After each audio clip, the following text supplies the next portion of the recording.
Good evening, ladies and gentlemen. My name is Martin Rauchbar. I'm the director of Deutsches Haus at NYU. I'm very pleased to welcome you all to our two-day conference on the state we are in, the films of the Berliner Schule, in conjunction with the current film series, The Berlin School at the Museum of Modern Art. We like to say at Deutsches Haus that our programming provides New Yorkers with a window to contemporary Germany. This conference will support our claim as it gives us the opportunity to look through a window at what has happened in the last 15 years, not only in German Autorenkino, but also what has happened with Germany and German society since unification. Of course, artistic labels like Berliner Schule are always somewhat problematic. Not everyone agrees to who is part of this movement and who is not, what exactly defines the Berliner Schule, and whether this label is appropriate at all. But the label has been successfully around for quite a while now and is serving an important purpose. The current film exhibition at MoMA and the conference here at Deutsches Haus help us to not only understand their films, their connection to society, their aesthetic and thematic parallels, but also to better understand the historical moment at which we're looking at these films and to ask ourselves why these films have, beyond Germany's borders, such universal meaning. I would like to thank the Museum of Modern Art for letting us be part of this project, as well as the partners that made the MoMA show possible, in particular our conference partners, the German Academic Exchange Service, the DAAD, Lufthansa, and German Films. It was really wonderful to work with the curators of the show, MoMA's chief film curator Rajendra Roy and independent film critic Anke Lewicke, who enthusiastically supported and helped organizing this conference from the beginning. My thanks also goes to MoMA's Sophie Kavoulakos for her invaluable support. Let me say thank you also to the filmmakers of the Berliner Schule, who not only agreed to come all the way to New York, but also to participate at this conference.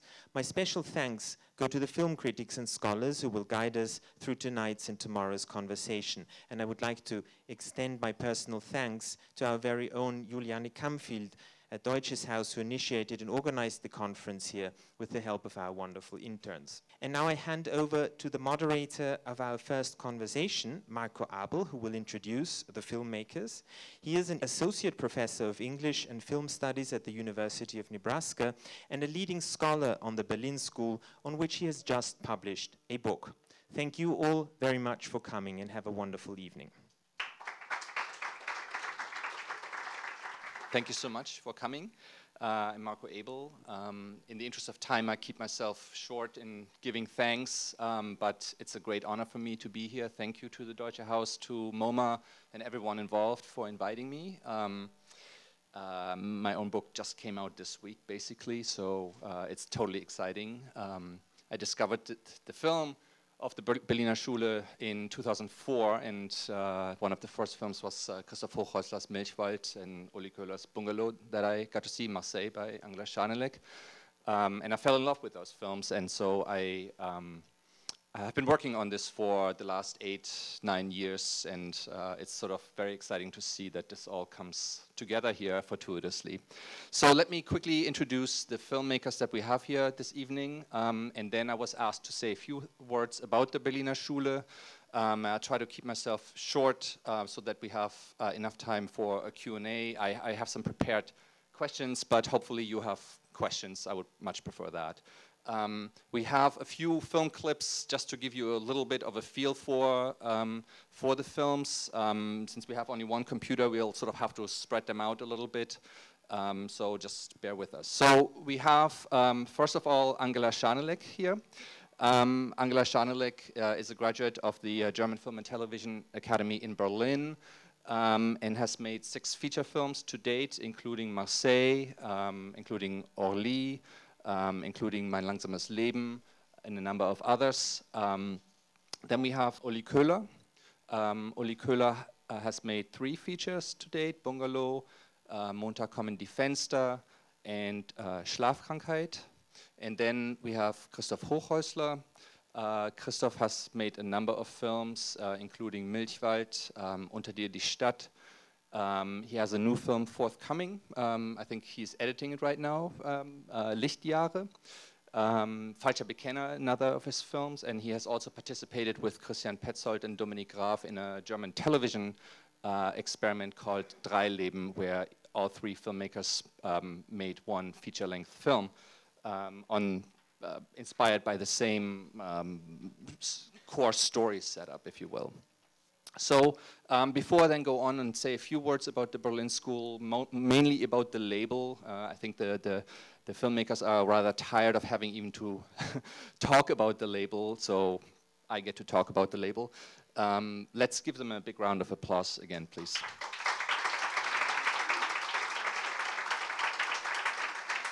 I selected three, one for each filmmaker. Those are endings. So the first one is a bungalow.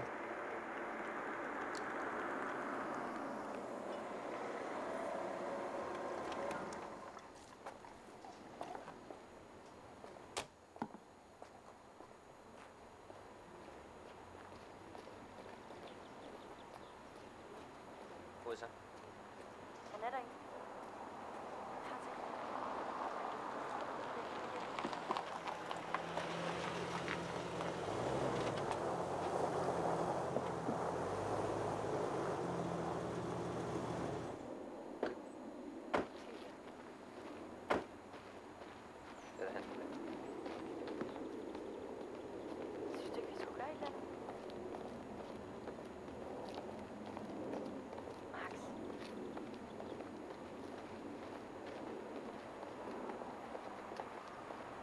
Der Bruder. Komm mal mit.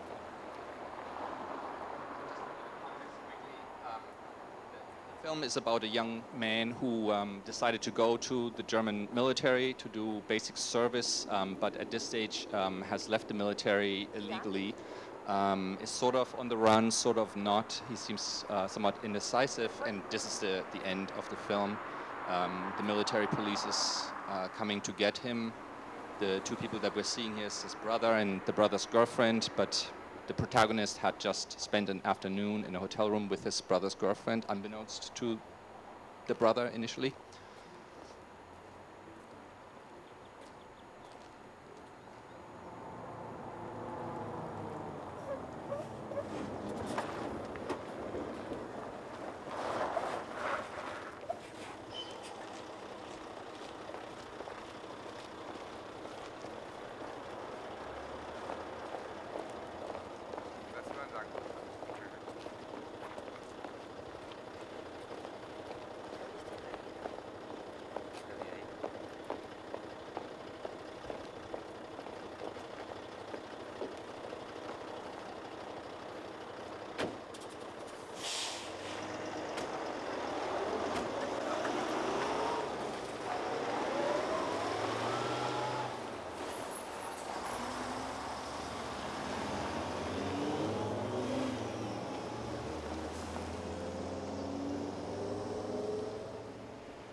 So that's the end of the film, and we don't know in what direction, with the military police or with the truck, the protagonist left.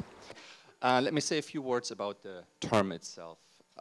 It appears that we have reached a point where it's no longer possible to say anything about the Berlin School without first pronouncing its non-existence. For instance, in a recent essay, the perceptive German cultural critic Georg Seeslin begins his essay on the Berlin School as a school of seeing by arguing that there is no such thing as a Berlin School. Quote, "There is neither a manifesto nor regular meetings, neither a cineast code nor a declaration of membership. Instead," he continues, "Berlin School is a label that was attached to a group of filmmakers who at a particular point in German film history and in German history after unification of East and West and the transformation of the social market economy into a neoliberal society lacking solidarity, made their first films." And Christoph Hochhäusler concludes his contribution to MoMA's exhibition catalog by reminding us that the Berlin School is a critic's label before declaring that school is out.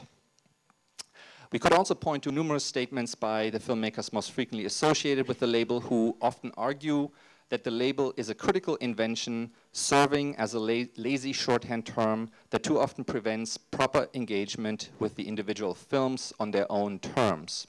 Indeed, it is difficult not to gain the sense that at least some, if not all of the filmmakers associated with the label are these days a bit a bit exasperated whenever they are asked a question about it, perhaps from sheer exhaustion of having been asked to address the question of the label one too many times, but perhaps also because of a sense that the term itself has simply exhausted itself, that it has lost its use value.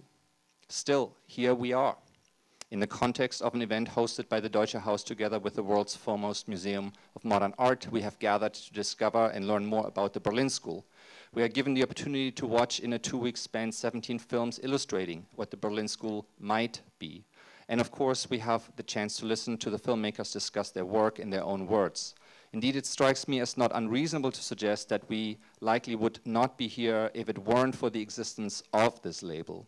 Clearly, the label names something, and this something, whether those subsumed by it like it or not, and whether critics find it useful or not, exerts effects, including the ability to function as an organizing principle for an event such as this one. That said, it's not entirely unreasonable to question the label's usefulness. First used in 2001 by German film critic Merten Wortmann in a review of Angela Schanelec's Mein langsames Leben, in which he used it to link her films with those of her Film Academy peers Christian Petzold and Thomas Arslan. It subsequently was popularized in German newspapers and film magazines by a number of other prominent film critics, including Katja Nicodemus, who is going to moderate tomorrow's first panel with Thomas Arslan and Benjamin Heisenberg. It is in fact frequently acknowledged that the term makes, or at least made, a certain amount of sense, provided it's limited to these 3 filmmakers who attended the DFFB in Berlin in the early 90s, who were taught by the same teachers, including Harun Farocki and Hartmut Betomsky, and who even collaborated on their student short films. Even though none of the 3 actually hails from Berlin, they all found themselves at the same film school in what was, at the time, not yet unified Germany's capital. However, the label seemed to become much more problematic once it encompassed what in my own recently published book I discuss as the Berlin School's second wave. In addition to Christoph Hochhäusler, Ulrich Köhler, and Benjamin Heisenberg, also Maren Ade and Valeska Griesebach. And we might add that on occasion a few additional filmmakers are described as Berlin School directors, including Maria Speth, whose film Madonnen is included in MoMA's series, Henna Winkler, whose first of 2 features, Klassenfahrt, was packaged together with Marseille and Jan Krüger's Unterwegs by a French distributor company, and less often also filmmakers such as Isabel Stevers, Elke Haug, and a few others. So depending on what critic you are reading, you find sort of associations along those lines. But arguably of those that I mentioned that are that have fallen perhaps a little bit out of the canon, Henna Winkler is arguably the most important. In any case, the basic problem with attributing this label to these filmmakers is that none of them originally hail from Berlin. Most of them did not study at the DFB or at any of the other Berlin film academies. And these filmmakers did not necessarily know each other when they began making films in the same way that the 3 first-wave filmmakers knew each other while studying in Berlin. Finally, and I think from the filmmaker's own perspective, perhaps most damagingly, the problem with the label is that it insinuates that they share a coherent view of film aesthetics, if not even of a specific ideology. And as you know from the quotation from Seeslin's essay with which I started, there is no manifesto such as, for example, the famous Dogma 95 manifesto, or in the German film context, the Oberhausen manifesto from '62. Indeed, I personally find one of the most problematic aspects of the label's use its reduction to a list of film aesthetic criteria, such as the prevalence of long takes and long shots, the absence or merely sparse usage of extra-diegetic film music, and in turn, the emphasis on original sound, and the distanced, perhaps even cold gaze with which the films observe their characters, who often don't seem to be doing a whole lot, just to name the most frequently mentioned aspects of their films. The problem with defining the Berlin School exclusively based on such a list of criteria is at least twofold. The stylistic aspects are hardly unique to these films, either in Germany or in world cinema. And secondly, it is simply not the case that all of the filmmakers subsumed under the label make films that look alike, as such a list tends to suggest. As Jamie Fisher's book on Christian Petzold, which is also just hot off the press, argues, Mr. Petzold's films have always been very much genre films, something that largely went unnoticed by critics and that differentiates his work from that of his peers, though genre has played on and off a role in some of the other filmmakers' work as well. I'm thinking here of Mr. Arslan's most recent film Im Schatten or Gold, or Mr. Hochhäusler's Eine Minute Dunkel, in which he works with horror film elements, or for that matter, Valeska Grisebach's Sehnsucht, which very much works with melodrama, or Benjamin Heisenberg's films that use action and suspense genre elements. In short, the problem with the label is that it simply de-differentiates, that its tendency is to reduce a group of individual filmmakers to examples of a larger idea, an idea that in its entirety cannot be located in any of their films and to which none of these filmmakers would ever wholesale subscribe. Of course, this problem is hardly new or unique to the Berlin School label, although film history includes examples of labels that were created or at least endorsed and embraced by filmmakers. I'm thinking here of Brazil's Cinema Novo, and perhaps with considerably more tongue-in-cheek also the Document 95. It seems that most such labels are superimposed from outside. Think, for instance, of the French New Wave, or for that matter, of New German Cinema, a label that got invented here in New York City in the early 1970s. And as you know, if you've seen these films, they have, Breathless and 400 Blows has not necessarily all that much in common, even though we, of course, always associate them with each other. My own view on the matter, which I make a longer case for in my book, is that the term has primarily use value if it is not used for the purpose of playing a game of identification. In other words, if film X exhibits features A, B, C, and D, then it surely must be a Berlin School film. That seems not particularly useful.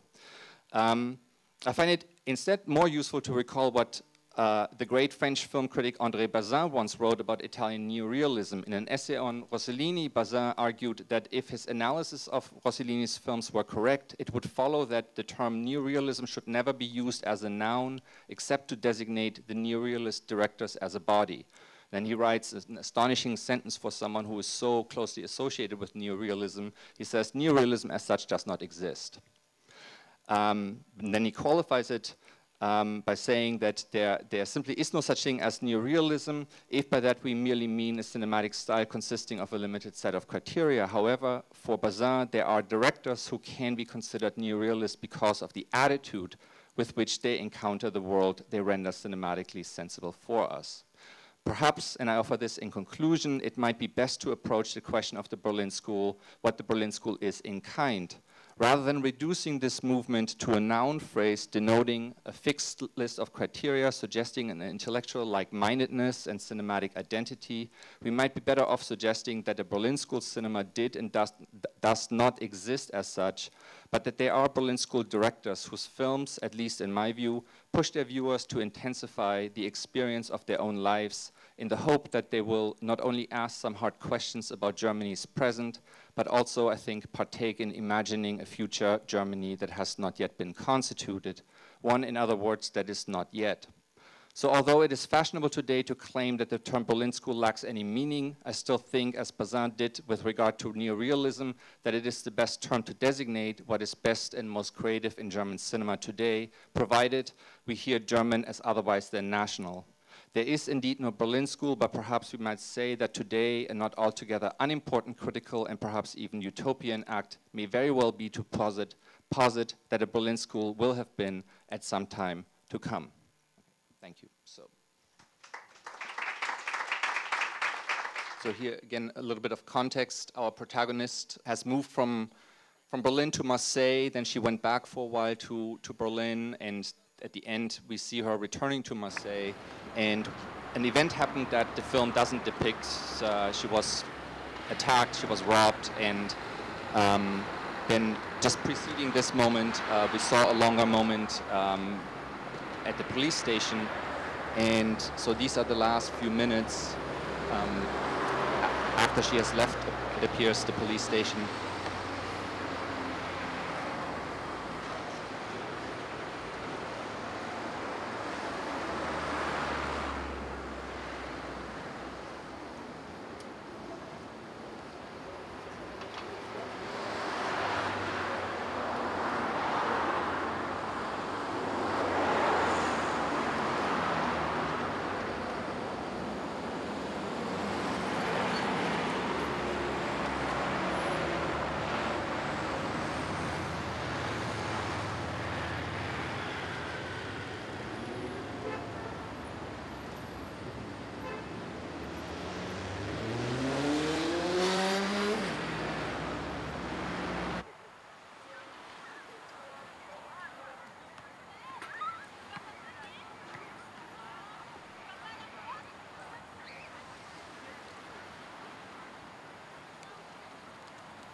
Today's panel is called Germany After '89, Insights into a Society in Transition.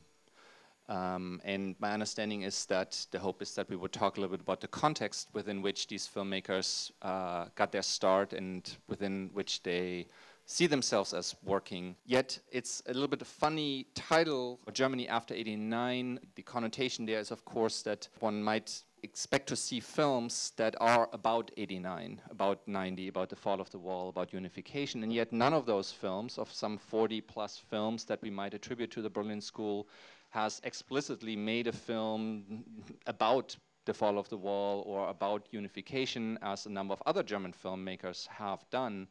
And so I suppose one of the questions that we might have to get us started is to perhaps for each three of you to talk a little bit about how '89, '90 and the question of German identity has or has not played a role in your early work, or continues to play a role in your work today.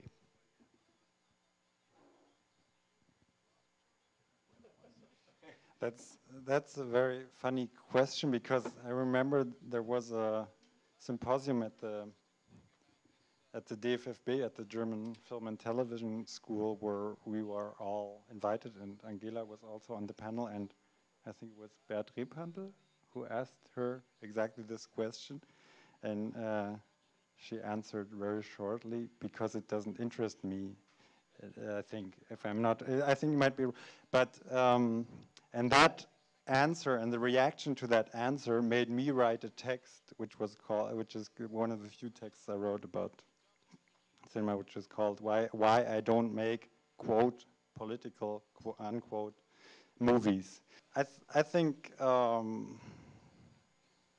my answer is that all my writing starts with a personal question, and from there on, obviously in my personal life, political facts play an important role, and depends how you define the term political. If you define it in a very wide sense, the fact of taking a shower in the morning and how long you are in the shower and how much water you use and how warm you make the water is already a political act, because you're using resources and, well, and so on. So that's, if you define it that wide, then all our films are political, but that everything you do as a human being is political. But I think the explicit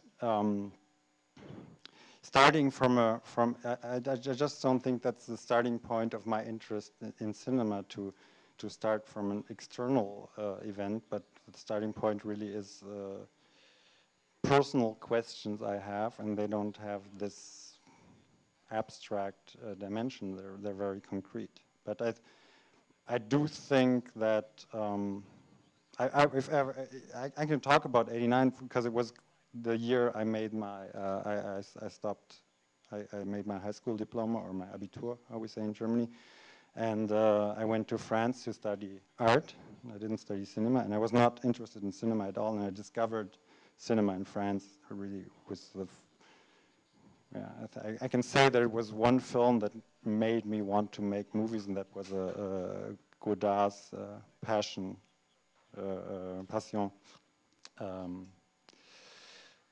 And anyway, when I was in France, the Berlin Wall came down, and I felt really uncomfortable about being German suddenly, because I was reading all these newspaper articles where suddenly the idea of patriotism and so on became very important, and it was always part of my identity that after what happened after 33, after the Nazi regime, that it was really that Germans really had a very problematic, or I as a German had a very problematic relationship to my history, which even went that far that, for example, I did not even, I know some of my colleagues are going to laugh about me now, but I didn't even identify with the German football team when there was a soccer match going on. That changed later on, but still, when, for example, when the football championship soccer championship was in Germany, and I saw all these German flags attached to cars and windows and so on, it still made me feel uncomfortable. So, but you're not interested in soccer, in Cornelius. So, yeah, well, that's perhaps my personal relationship. But then now I'm living in the part of Berlin that was the former East, and yeah, the country has changed.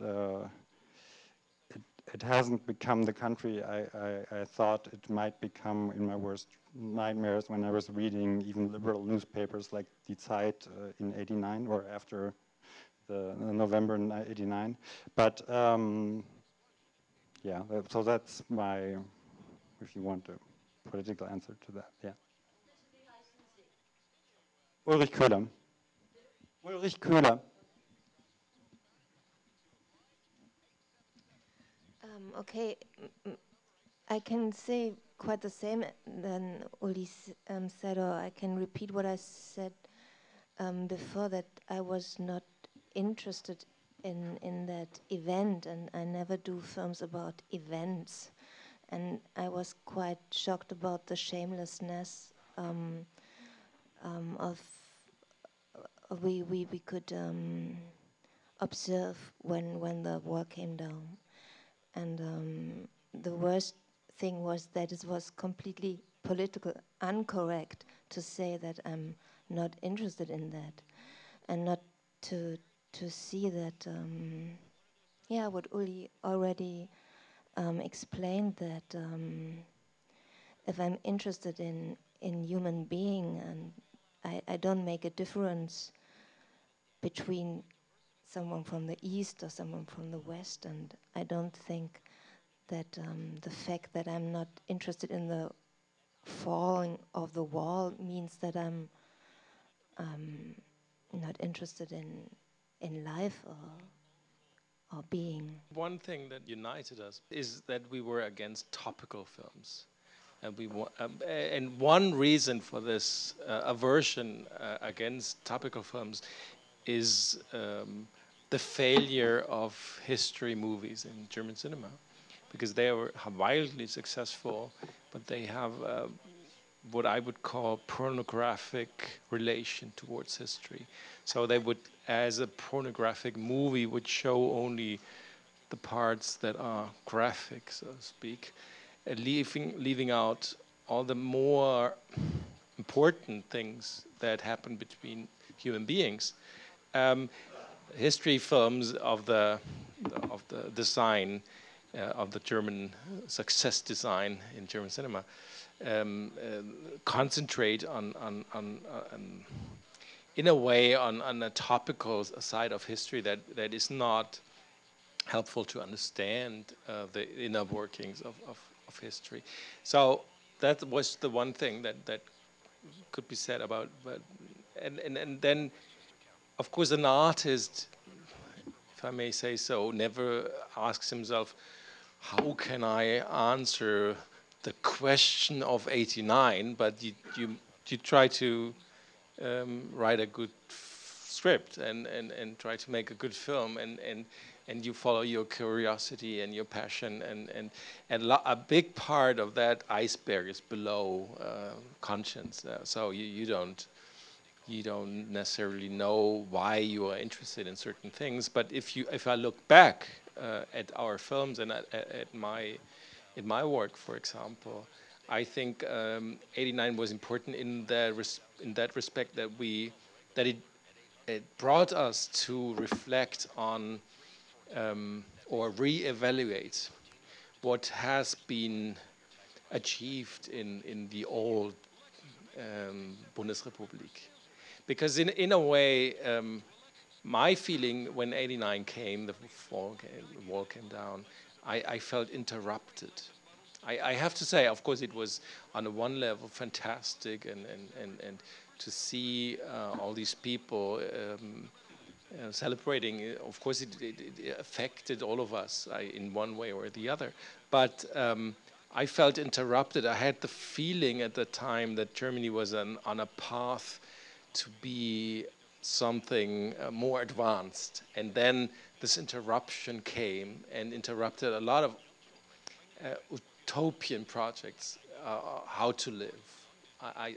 And it brought a backlash in terms of re-election of Kohl, and I mean those things. So so when you look at the films made in this period between, I don't know, 95, I think it's das Glück meiner Schwester, your first film, or 95 war das. Yeah. To, let's say, 2008, 9 or something, then a lot of those films, even if they claim to be contemporary films, are actually set in a mindscape of pre-89. I would argue, and they're not probably not melancholic about this time that is gone now, but they are. There was some. Clearly, there is a feeling that something has been lost, or has a new meaning now. So. And because I said it's now changing, my new film you mentioned before is in a way much more topical than I was ever dreaming of when I started making films. In terms of that the new film, in my case, I don't speak for my colleagues, is more interested in a more directly political cinema. I don't know if it will work out. You will see. But I had at a certain point the feeling that we eventually must leave this realm of private stories. Even though I don't consider private stories unpolitical.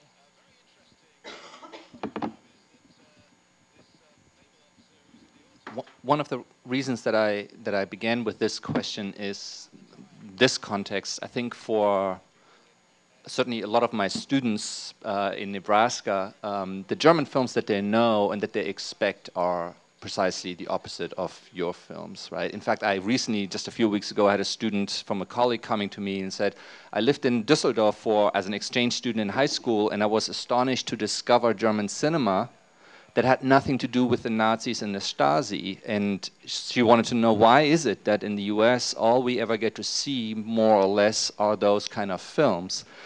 And when, you have the opportunity to watch 17 films of this group, and I think people are really struck by it. This is sort of not, at least in my experience, what people associate with German cinema, period. And the label probably doesn't help, right? Berlin School, you immediately evoke sort of Berlin of a certain, like it has to be monumental or what have you. So I think there is, these films go sort of against a lot of preconceptions about German cinema, and that might make them also somewhat difficult to get into, for at least in my experience over here teaching these films often, But one question I often ask my students, and I wonder if you can perhaps comment sort of in your own individual ways a little bit about this, is Benjamin Heisenberg at one time said to me in an interview that after unification we noticed how the country is changing and that we had to deal with this. We began to ask ourselves, how does it look? Who are we? What is our identity?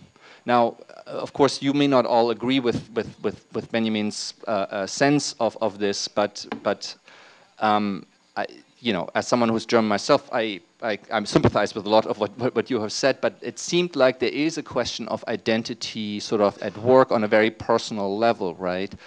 And I was sort of wondering, when you think about the kind of films that you want to make or that you ended up making in terms of your sort of central protagonists. If you think about maybe also sort of a matter of class that plays itself out in your films, a lot of the films focus on middle class people, though not exclusively. And those middle class people are often adrift, right? Like they seem to be often searching for happiness, but they don't quite have it, even though materially they are reasonably comfortable.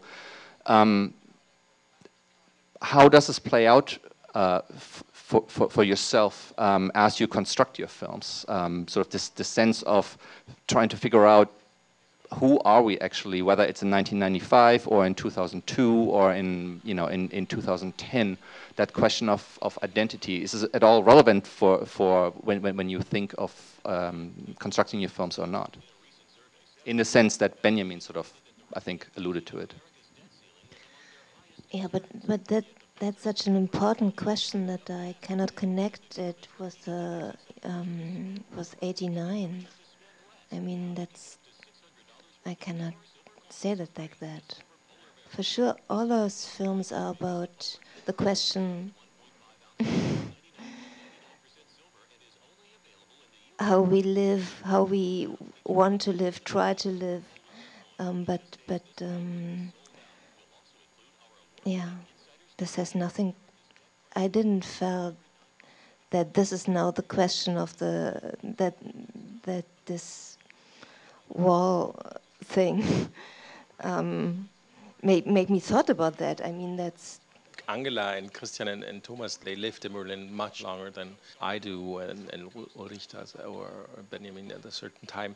This so-called second generation, slightly younger filmmakers among us, moved to Berlin after it became this unified city. And so you were confronted with a history that we were not necessarily seeking, but that felt different than our history. I mean, of course, in the eastern part of Berlin, you're confronted with what's different, and so identity is an obvious thing to think about. But I mean, it has been Germany's favorite sports ever to think about its identity. I think even before 33, it was one of the favorite artistic questions. Who are we? Who are we? That's probably because it was always a big mix, and it was never that kind of pure culture that the Nazis seeked out. I mean, you could even argue that because it was always so impure, they had this idea of purity, because it's so many peoples and languages and at one time and for a long time it was so many countries. And even, I mean, I'm from Bavaria. We had for a long time our own metric system. It was different from the Prussian metric system. So I mean, it's such a heterogenic country. That the question of identity or German identity or national identity was very virulent for a long time. I mean, it's such a late nation, as you know, and so on and so on.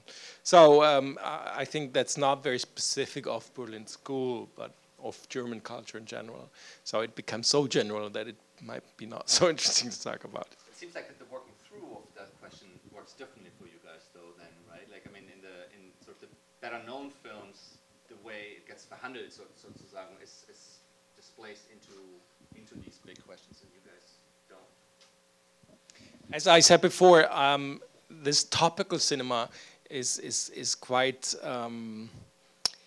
We were quite suspicious of that topical cinema, and if I only can speak of myself, but if I look at the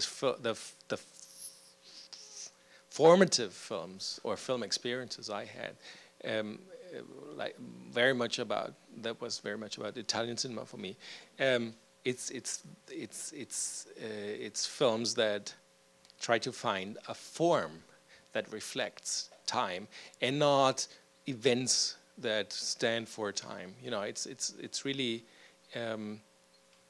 where I come from, it's really a formalist tradition in that sense. So the question of national identity was not really the central question that plays a role, but the question of identity is absolutely central to my movies. And it's funny that you showed the end of Bungalow, which is almost directly stolen from a film that has the biggest influence on my whole filmmaking, which is Bob Rafelson's 5 Easy Pieces, which is really a masterpiece in answering or in posing the question of identity, where you have probably most of you know the film, I hope. Well, it's a film. If you don't, it's a film about somebody we get to know as a blue-collar worker in an oil field, and at the end of the film, we find out that he comes from a well-educated musical dynasty and had voluntarily decided to live a working-class life. And the end of Bungalow is really a citation of that film. Or I remember seeing that film before I knew that I would make fiction films, but I had already done a short film in the art school in Hamburg, and which was very much about, was a very behavioristic movie where cars played a big role, and where I tried to have like cars being like replacements of characters in a way, and then I saw this ending of the Rafelson film, and I thought, he stole my idea. I didn't, because I thought, even if he made the film 20 years earlier, that's my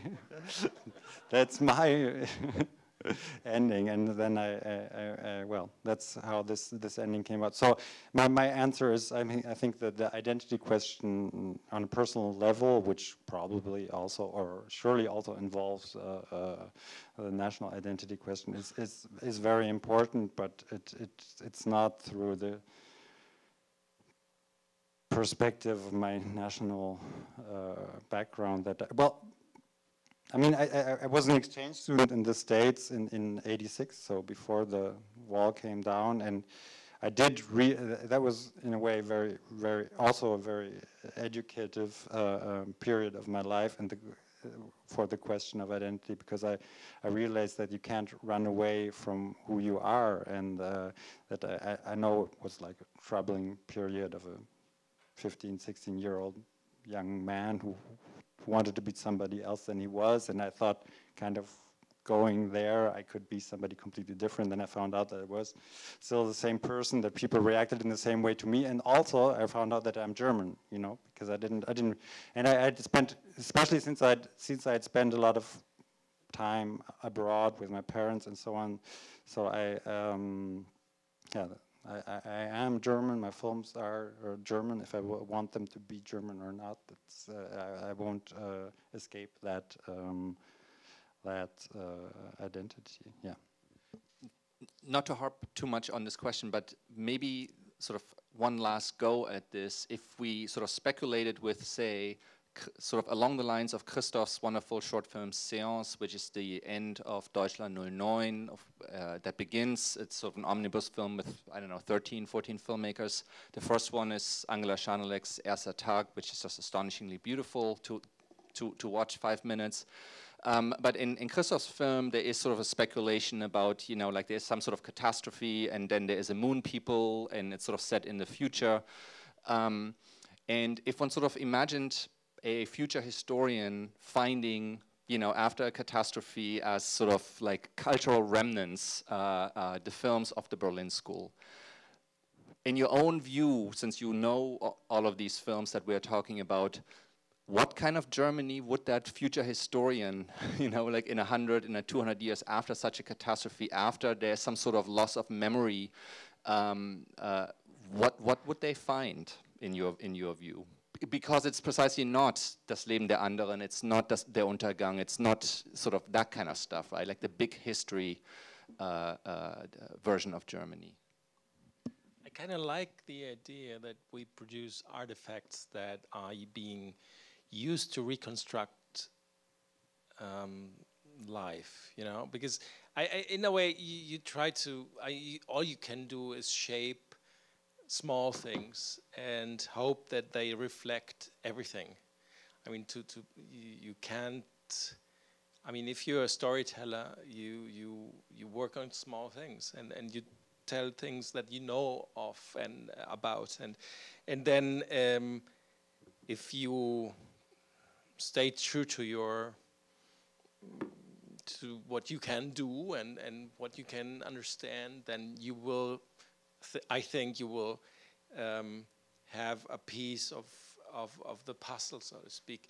And if we find that you find this one bone, and and from this bone you try to reconstruct how the Neanderthaler people lived. You know, I mean that sort of retrospective science. So and I think we shouldn't try to be more. We shouldn't plaster creatures with hairy faces. All we need is this one bone, you know.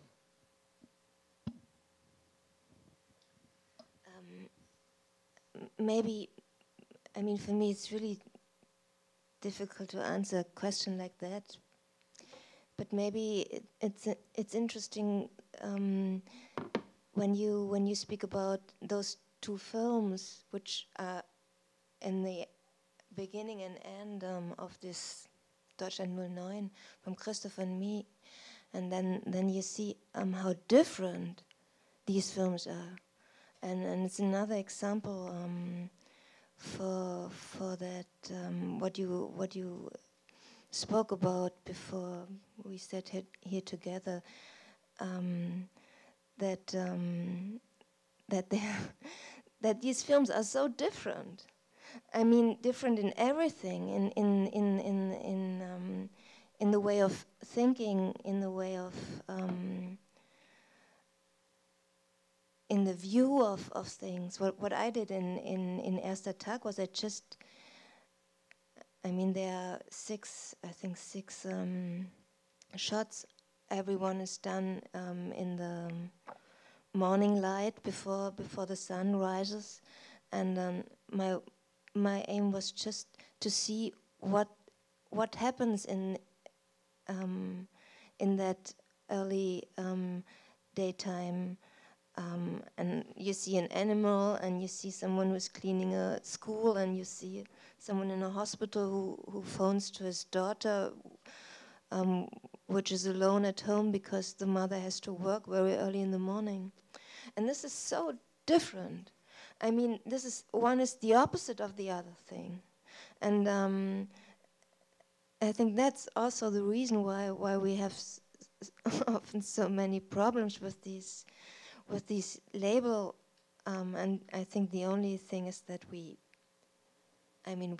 accept the seriousness of the way we try to work, but it's really different.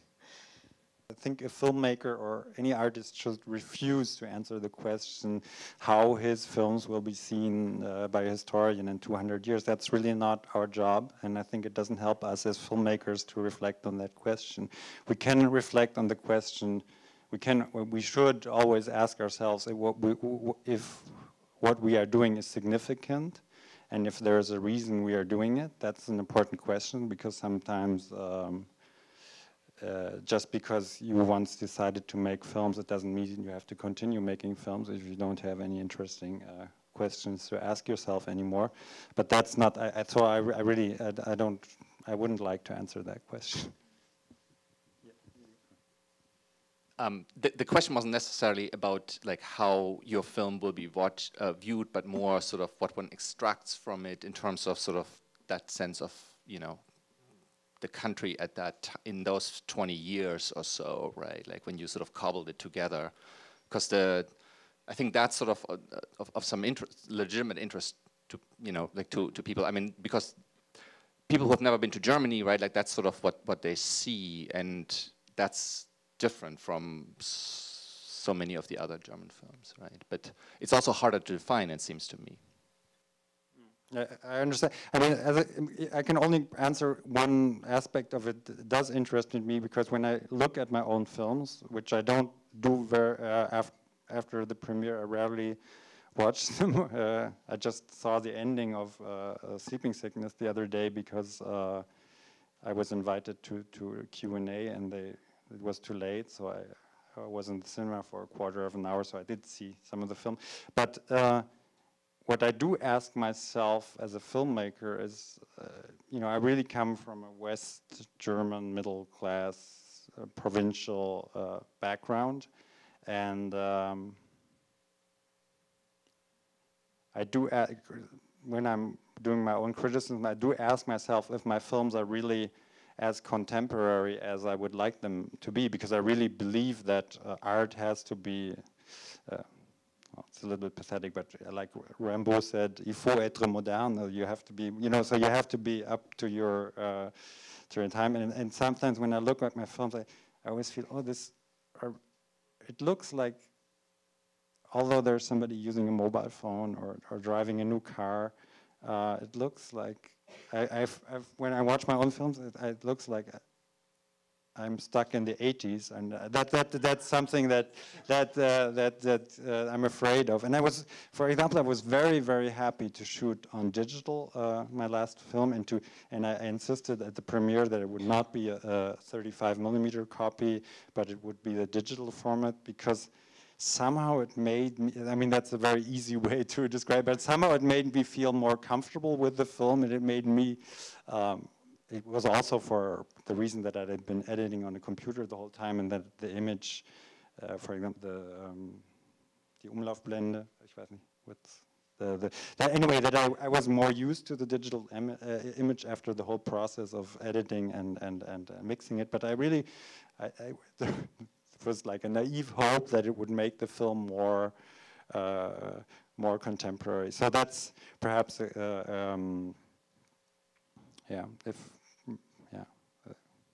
that's all I can say.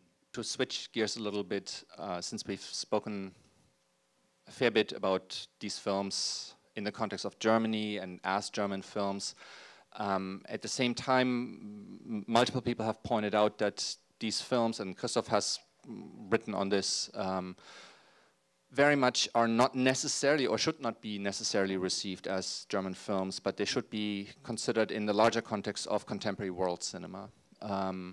And I was wondering what your relationship, or if you could talk a little bit about like what your relationship is to the contemporary moment.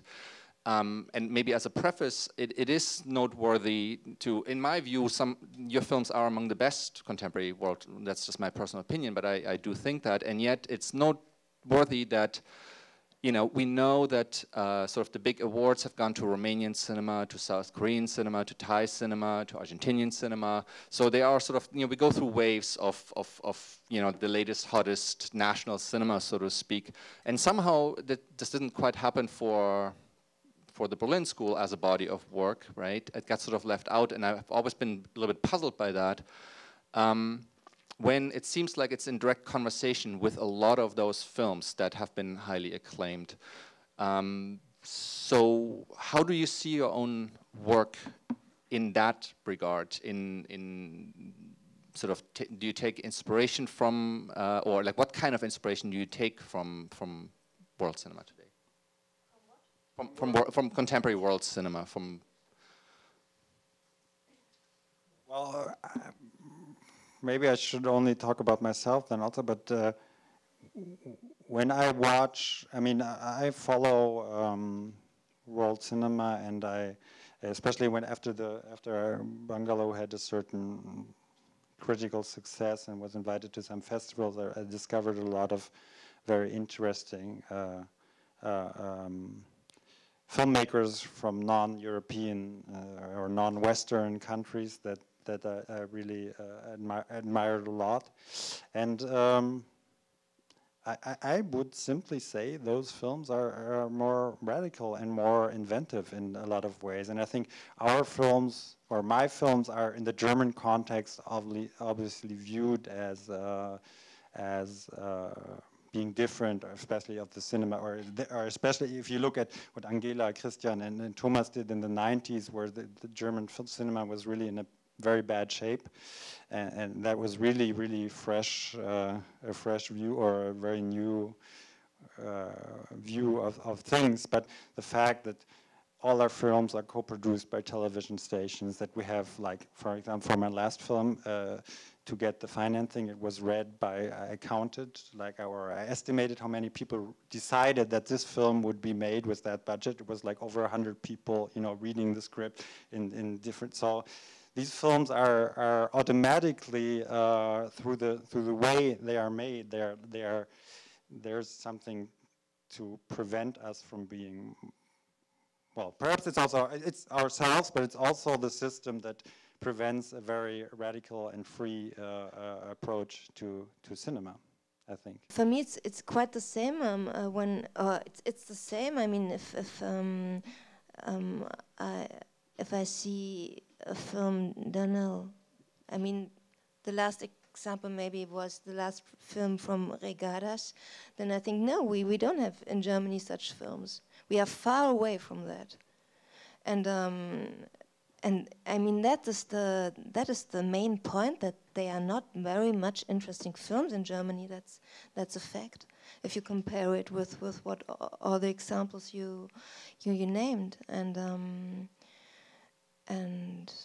yeah, nothing. And that's it. Well, I think the expression radical cinema is actually problematic. I only see good films and bad films. And I don't care if you work in a Hollywood format or a television format or art house or festival or whatever format you're working. It's about a genuine artistic expression, and that expression has to find its form. So I would reject the notion that those countries, they have so radical cinema. There are some fantastic filmmakers. They work differently to what we do. I can't see a problem there. I see a big connection to a lot of filmmakers working internationally, as you mentioned. I see connections to people like Kelly Reichardt or Lance Hammery here in the US, for example, or Gus Van Sant and many others. And we are a generation that had access to a worldwide cinema. That is to say that I mean that we were part of a radical change in media use, so to speak. Not willingly, but it just happened, you know, because for a long time, as you all know, cinema was not available. You just could see what was screened. You couldn't just see what you wanted. Then, of course, I mean, television brought some variety. But with the advent of DVD and now streaming, you can see so much more and follow your selective affinities, so to speak, and in that way, I think we were much more influenced by films from Asia, for example, than previous generations who had no access to that cinema or not that easy access, for example. Just shortly, the word radical, I think I didn't use it. No, because I also think it's not a good word for to describe the quality of something. That's true, but for me it's a big difference if I see a good television film. It's a difference to a film for cinema, which is good. I mean, that's a big difference. I hate good television films because, I mean, this means nothing than knowing perfectly the rules, nothing else. Otherwise, it's not a good television film because it will not be shown at 8:15. So there are big differences between that. And one last thing about what you said, because I said it's not question of the system. There's one difference I thought a lot about, and I had a long discussion with Reinhold Vorschneider, the DOP, which is also here in the last row. We shot a shot in Sarajevo, and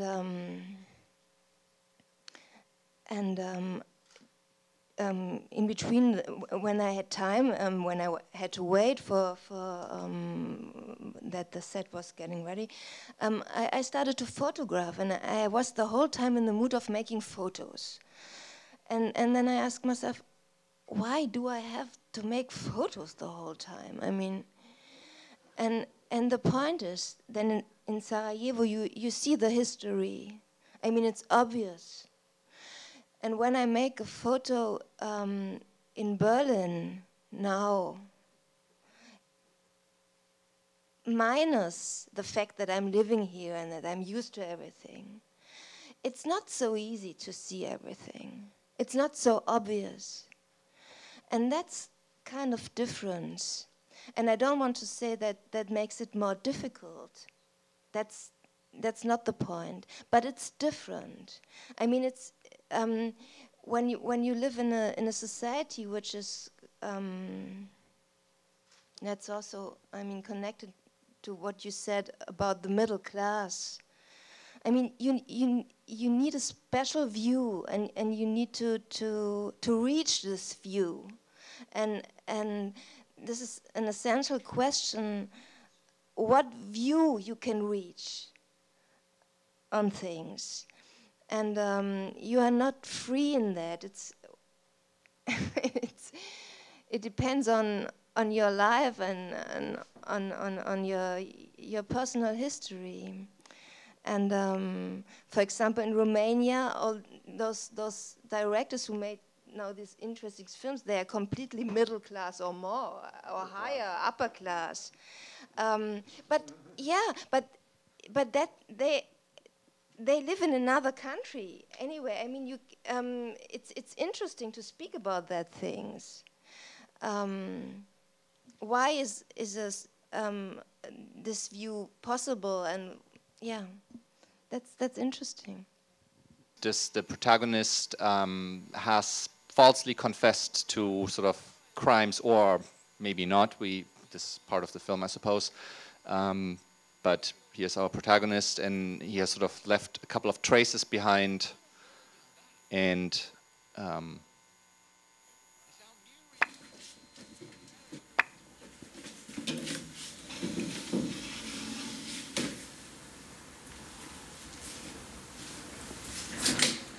Guten Tag. Armin Stäb. Kleinen Moment, ich hole ihn eben, ja? Ja, wir kommen mit.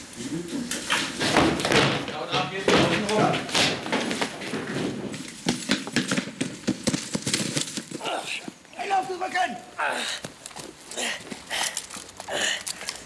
Komm her.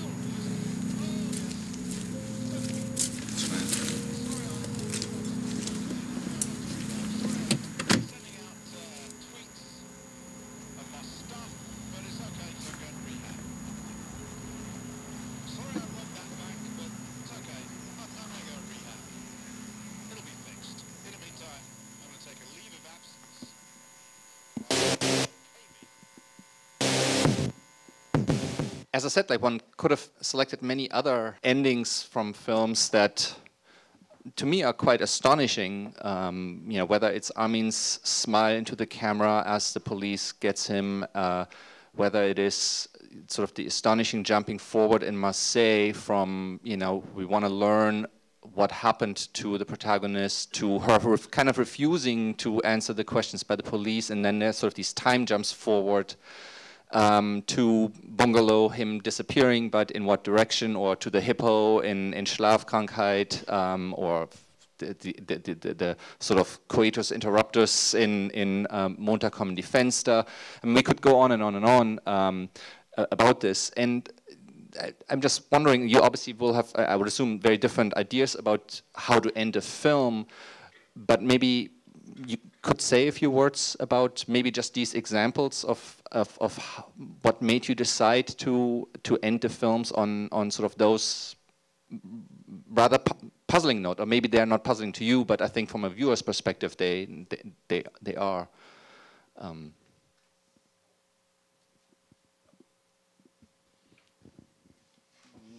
Well, I already talked about the ending of Bungalow. I think it's a different answer for every film, but what I can say is that my conception of cinema is that, or I don't know if it's I mean, just to parenthesis, I agree with Christoph that there are great Hollywood films as well as there are great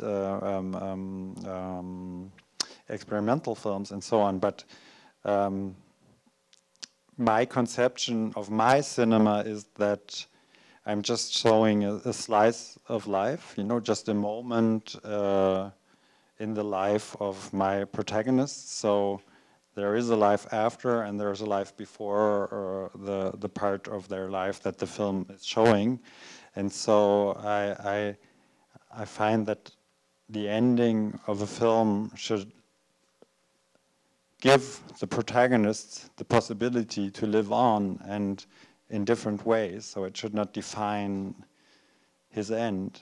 The life of the protagonist should not end with the end of the movie. So I don't know, but I probably won't really let him die, for example, in Sleeping Sickness, or I won't. I will give him different paths to go, and it's like my respect for the protagonist that makes me choose endings that leave some questions open. I think that endings might be, it make ideology very visible, and the reigning ideology will be that we are able to change, and if you are able to change, you can create a resolution that is like classic, profound, and so on. That means if you're able to change, you lead a new life after the story has ended. And in our films, you have a hard time to find that, because most of us, I'd say, that's interpretation, don't believe in this ability to change profoundly, at least. So if you can change, you can find a resolution, and so of course that's part of a modernist tradition. You could also say that the modern tradition has a problem with endings. Some have argued, but I'd say that it's at core it's an ideological question of who we are and what we can be as human beings.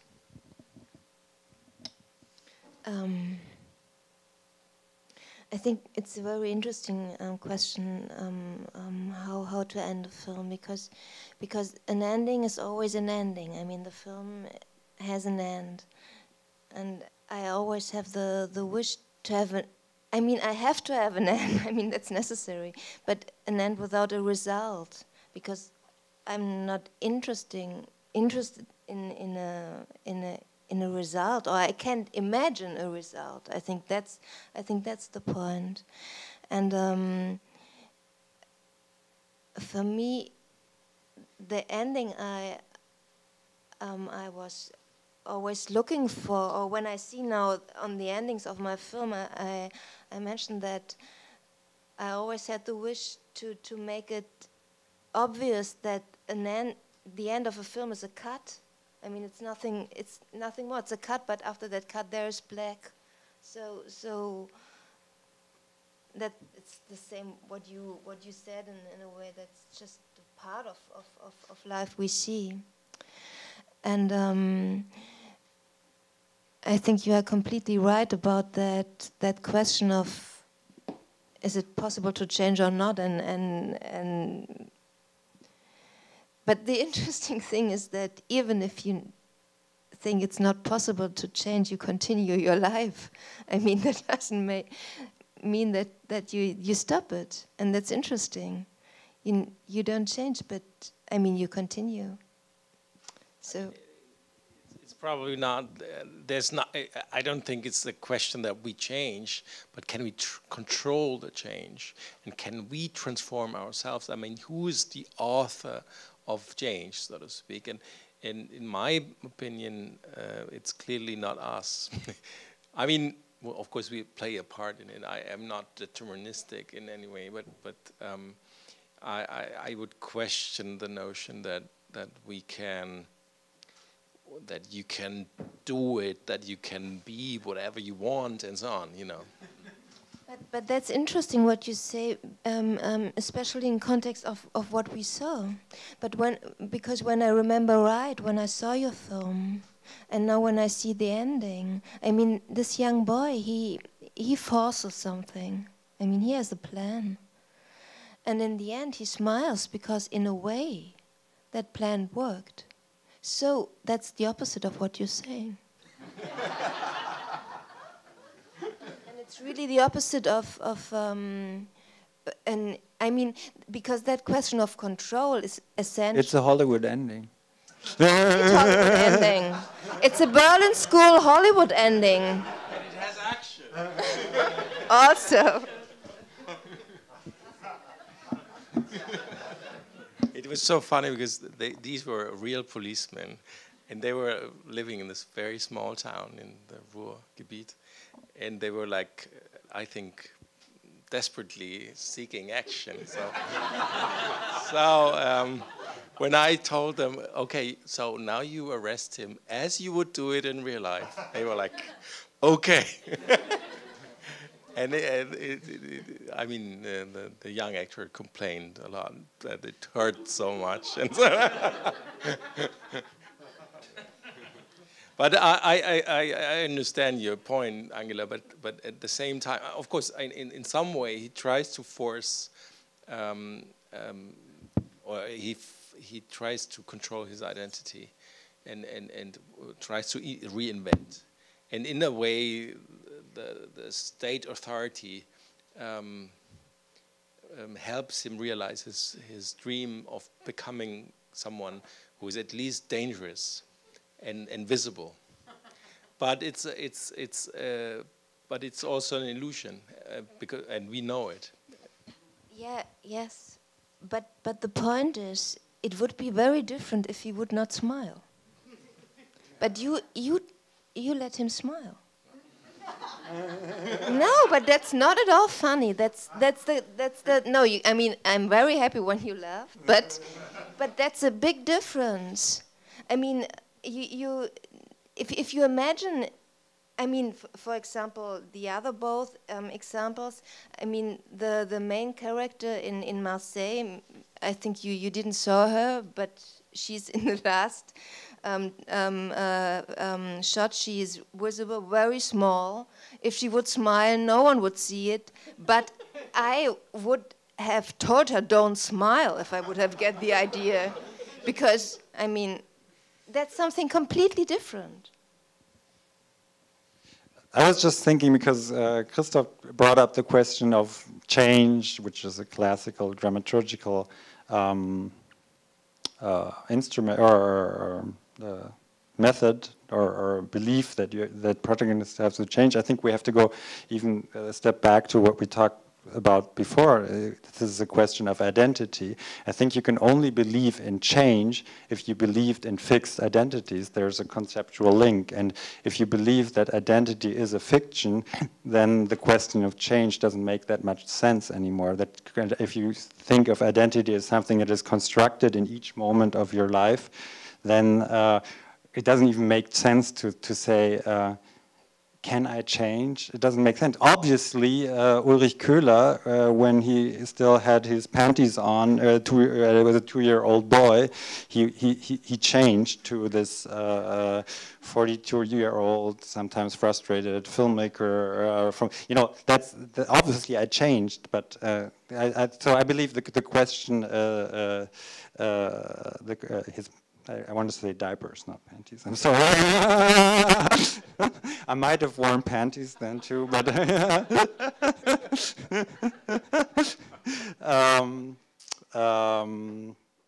so I think that's there's a conceptual link there, and there's perhaps the source of the problem. If you believe that identity is a construction, you cannot use the word change in the same way.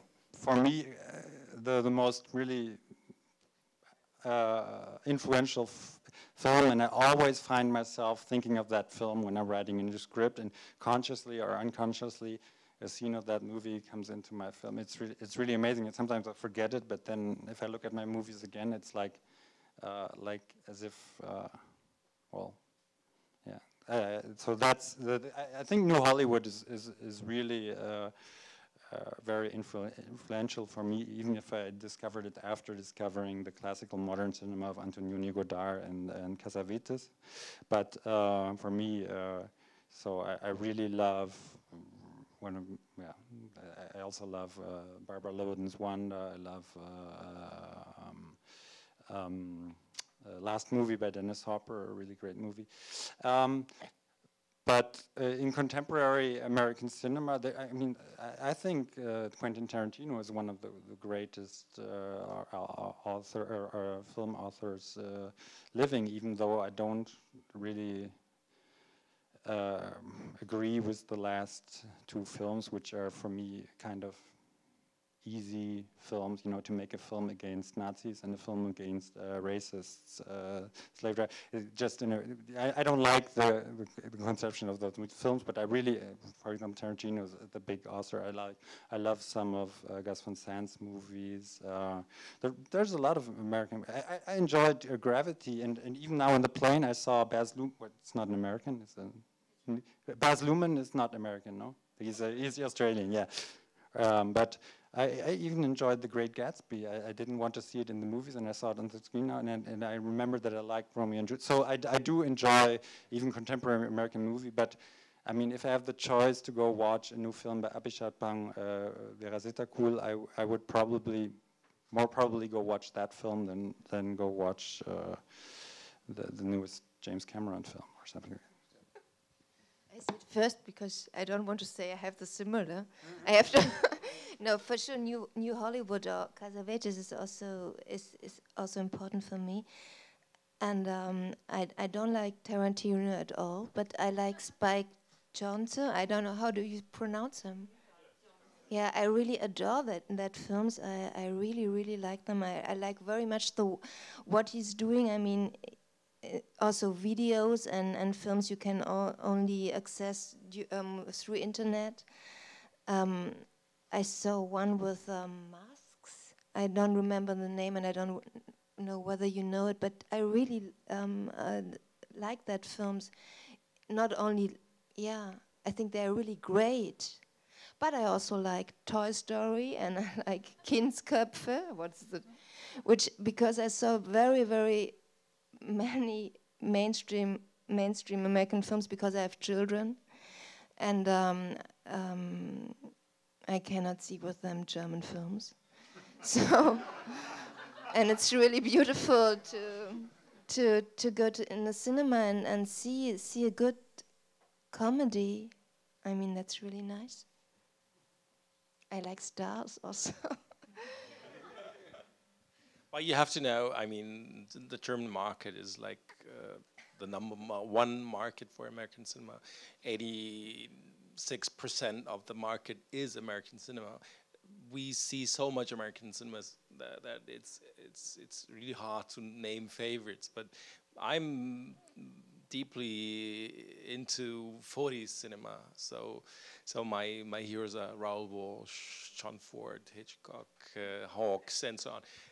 But of course, I mean, contemporary cinema is important. I'm totally excited about the new Marty Scorsese film, hope to see it soon. The Wolf of Wall Street. The new Michael Mann film I'm looking forward to. And so on. I mean, of course, we follow the American cinema, and of course, it's always like a big brother because it's such a potent industry, and all the technical and other trends come from this side. Yeah. Maybe I can make a difference between I like or I think it's great. I mean, if I see Toy Story or something like that, I like it really. I think it's really good done, but it's not inspiring at all. Inspiring, I'm sorry. It's not inspiring at all. But other films like New Hollywood or Spike Jonze, it's inspiring. So that's great. My question has to do with Germany because of the institutional setting. I find it amazingly striking that the MoMA is dedicating this huge retrospective to you, that there's a press conference in Germany before you even get here, and that really does repeat a moment where New York produced the new German cinema, and now New York is producing the Berlin School in a certain way, and I'm sure it's going to have some sort of repercussions institutionally, internationally, commercially. So my question actually has to do with whether that makes any difference to you that this happened once before, that New York is more the film festival than the MoMA that created the new German cinema, or the Goethe Institutes also. I don't know if Deutsches Haus was involved in the 70s. And I was, especially when Ulrich Köhler said this thing about Rafelson stealing your idea, because I have actually thought about your films this way, that it's not that the new German cinema influenced you. I mean, obviously Farocki was there, and you studied with him, but I know Angela did, but I think I've thought sometimes that your films influence the new German cinema, or could influence the new German cinema, in the sense that if I were to go back and look at Wenders or Helke Sander or Ulrike Oettinger or Herzog films from the 60s, late 60s, they would look different to me now because of the films that I've seen that you guys have made. And I wonder, that's probably not a good question to ask you, so I suppose the question, I have to turn the question around again for you and to ask, is there a kind of an influence? Do you go back to those films ever? Does it matter that those films preceded you? Do you see any resonance between, especially I think this late 60s, Wenders films, Alice in den Städten, does it matter that cities are all over your titles even? Plätze in Städten, die Stadt, unter uns die Stadt. Oh, I have to answer immediately because I never saw Alice in den Städten. You should. You should. Yeah, you should take the kids. Just take the kids.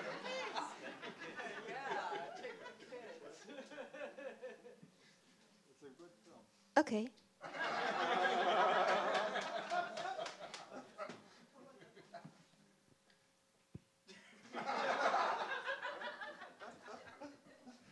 Well, I think it's obvious that, that this tradition in German cinema is important to us, but not in, at least for me, not in the sense that I'm trying to continue or I don't see myself in their tradition, but for me it was the importance of Fassbinder, Wenders, Herzog, Süberberg, Kluge and Co. was more as an example that you can do, that you can make films with a German identity that are art, so to speak. That you can make art films in Germany, because for quite some time this tradition was really denied or rejected, and when I was in film school, people told us that that this was an onanistic time in German cinema, and that they disappeared because they alienated all the audiences and so on. And this is obviously not the whole story. And so it was important to have those examples that you could follow an artistic tradition of cinema. But at the same time, I never tried to. I never felt that close to those filmmakers that I tried to step into their territory, so to speak. There are some personal connections to that generation. For example, I have a friend, Tancred Dorst, who's a writer, but who did 3 films in the 70s that I like very much, and he would eventually read my scripts, and so he's some sort of an advisor or a figure or father figure in that respect, or became that. So there are some links to that generation, and with Revolver, the magazine I'm co-editing, we always try to revisit the giants of the 70s and 60s, and especially to Alexander Kluge, there was a strong and is a strong link intellectually, but not so much that we try to follow his film tradition. I think my answer would be, if you ask me which are the German filmmakers that I admire the most, my answer would be 2 filmmakers that do exactly the contrary of what I do, which are very, very melodramatic filmmakers, which is Fassbinder on the one hand and Murnau on the other hand. So that's already the answer in itself. But I must say that some of Wender's early, especially Alice in the Cities and so on, I like it, and I saw it before I made my films, and I would not, I really don't appreciate what he's doing now, but I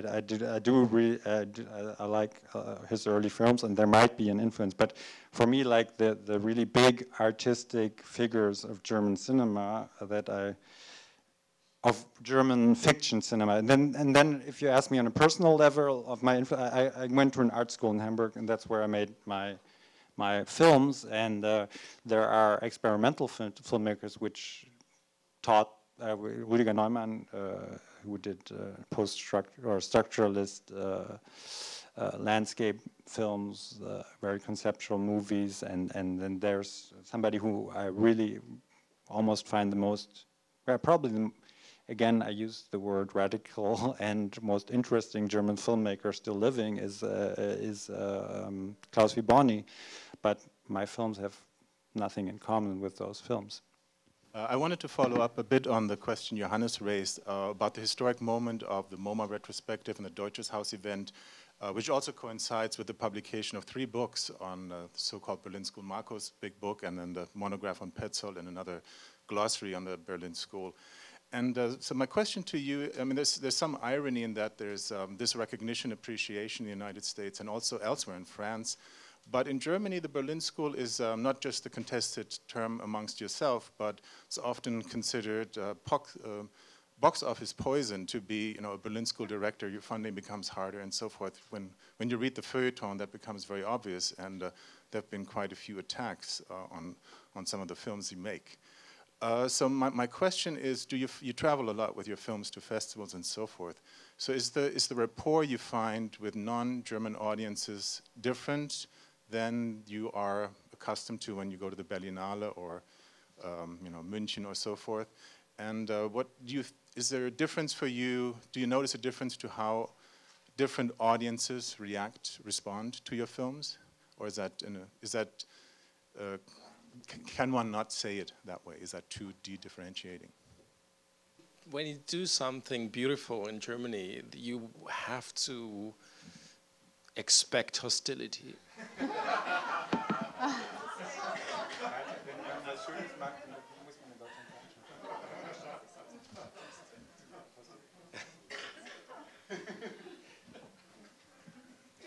But at the same time, I mean, every cinema that wants, I mean, I believe that cinema and audience is of course connected, and that we need an audience of love, so to speak, to develop, and that this love, this lack of love, is a problem. I think. But of course, there's not only hate. I mean, there's a community, and one of the reasons this group, if you may call it so, exists is that otherwise it would be very hard to make these films if you wouldn't gather like-minded people and talk to each other and work together and so on. So I think behind every movement of that kind, if you may call it so, there's some self-interest to stay together because the environment is not very welcoming. So.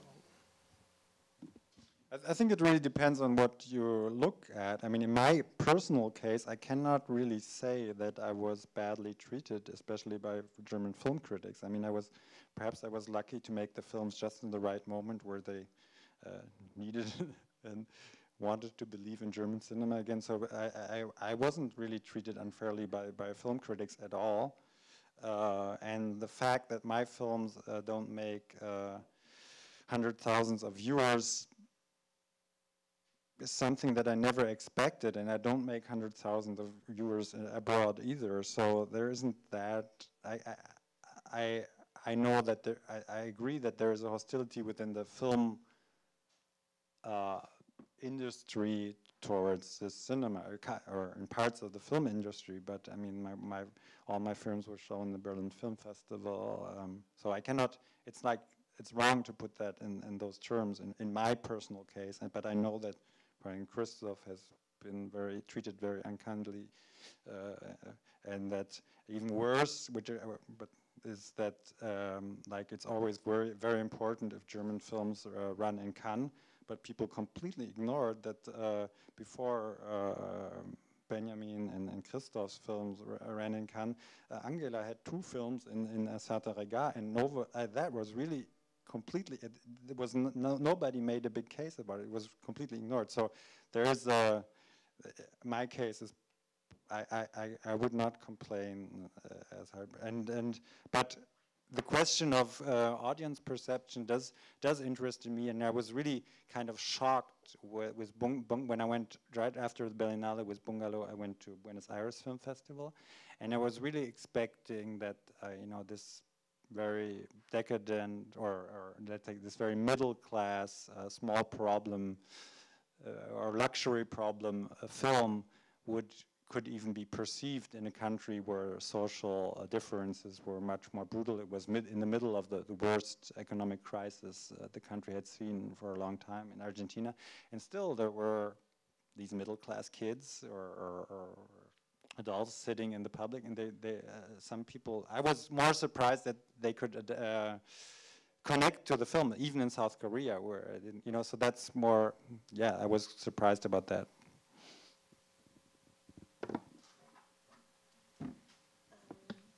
I think in every country you show a film, you deal with different expectations,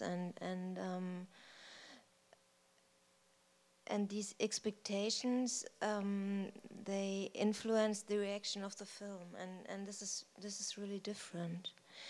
But I think for me these are 2 completely separated things. The one thing is to make a film, and then the film is finished and you made it, and you have a relationship to the film. And then on the other hand, then you have the reactions.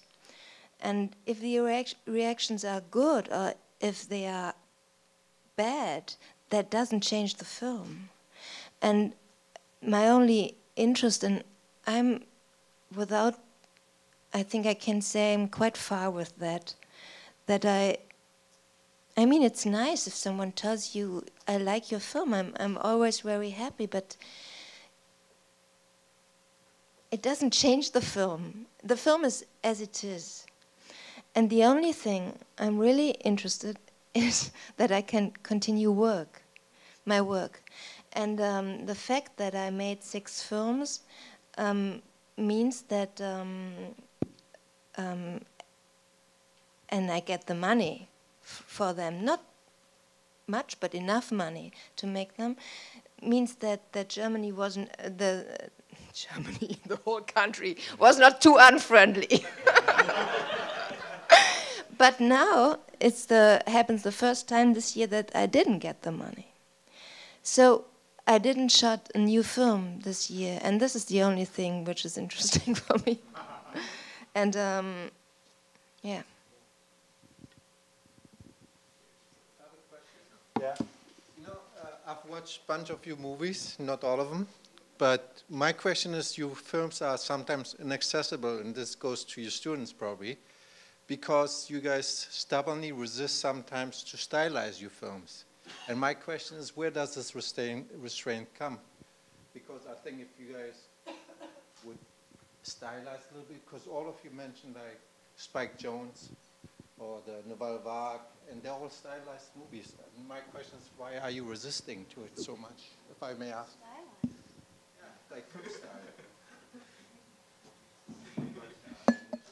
I don't know if you have seen our films, but they are very stylized.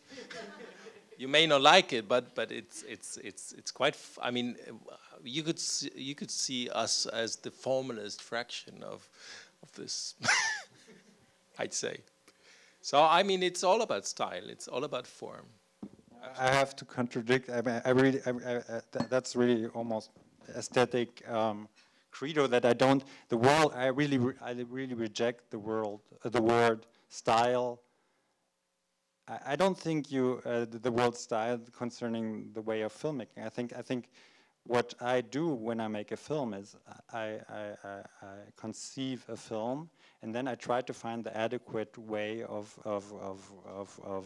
turning the written word into a moving image.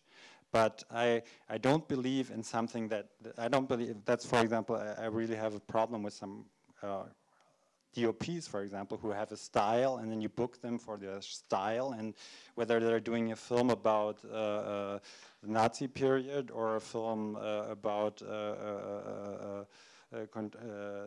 in a middle-class family in the year 2013, they have the same style. So I really don't. I think the word style connected to movies, and obviously it's a word you can use when you discuss it and afterwards. But I think it's really aesthetically, or as an approach to filmmaking, it's wrong to start out with the conception of style and then to fill it with content. That's really wrong. But I think, I mean, obviously there's a film language that is there. That I would use the word film language, and I think there is one that you can identify. You might not like it, you might find it boring, you might not find it very inventive, but there is a film language at work, and yeah, that's my answer.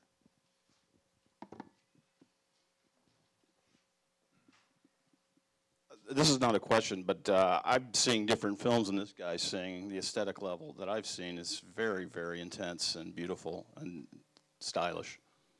So I don't know what he's talking about.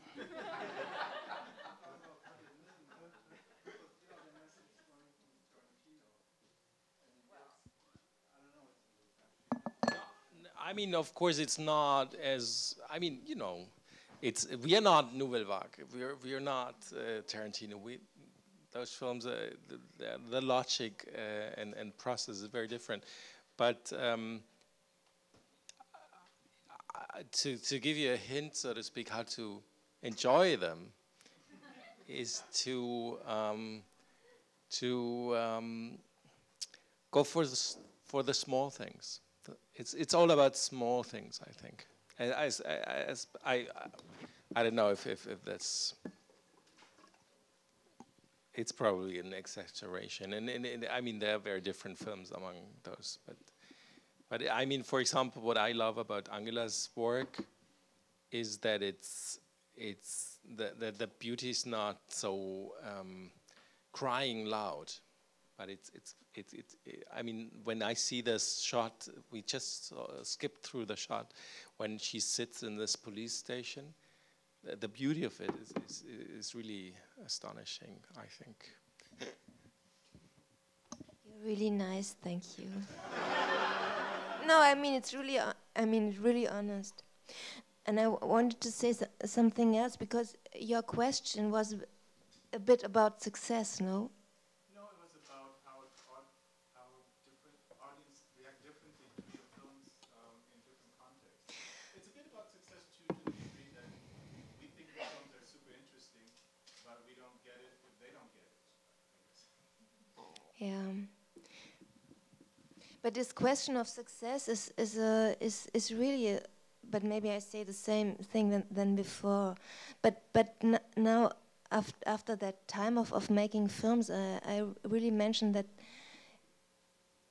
I can live very good without success if I can live with it. I mean, if I can continue living, eating, working, and everything. And I think it's a good thing to earn his life with success, if it's possible. It's hard sometimes, and maybe it's not possible. But after some time, you get. I mean, I heard often after I made 2, 3, 4 films, and then people who liked it in a way and wanted to help me, they said to me, "You have to come out of that corner. You have to make a success. Do it in a way." Yeah. Well, maybe on this note, I got the sign that we should wrap it up. So thank you for coming here and answering all these questions. Thanks for everyone.